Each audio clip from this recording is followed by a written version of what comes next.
సాధారణ ప్రజలకు అందుబాటులో ఉండేలాగా ఇసుక రీచ్లు ఏర్పాటు చేసినట్లు కలెక్టర్ లోతేటి శివశంకర్ చెప్పారు. ఎవరైనా ఇసుక అవినీతికి పాల్పడినట్టు తెలిస్తే కఠినమైన చర్యలు తీసుకుంటామని హెచ్చరించారు.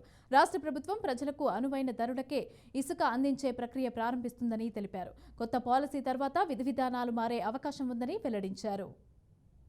ప్రభుత్వం వచ్చిన తర్వాత మనకి శాండ్ డిపోలో 1,90,000 మెట్రిక్ టన్స్ ఉంటే ఈ రోజున 82,800 మెట్రిక్ టన్స్ ఉంది.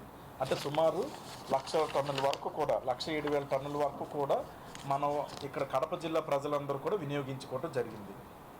ఇందులో మనం 11 శాండ్ డిపోస్ పెట్టుకుంటే అందులో ఇప్పుడు ప్రస్తుతం 5 శాండ్ డిపోలోనే శాండ్ మిగిలింది. అంటే 6 శాండ్ డిపోల్లో పూర్తిగా శాండ్ అన్నది ఎగ్జాస్ట్ అవ్వటం జరిగింది. ఇప్పుడు ఈ 5 శాండ్ డిపోల్లో కూడా మీరు చూస్తే మనకి కే వెంకటాపురం కొండాపురంలో ఉంది, పి అనంతపురం, అలాగే సిద్ధౌట్లో జ్యోతి, పెండ్లమరి మండలంలో పగడాలపల్లి, విఎన్పల్లిలో ఎర్రబల్లి. ఇందులో అన్నిట్లోనూ ఈ 82,000లో కూడా చాలా ఇంపార్టెంట్ శాండ్ డిపో ఏదంటే ఎర్రబల్లి, విఎన్పల్లిలో ఉన్నది చాలా ఇంపార్టెంట్. ఇది ఎక్కువ మందికి క్యాటర్ చేస్తుంది అనమాట.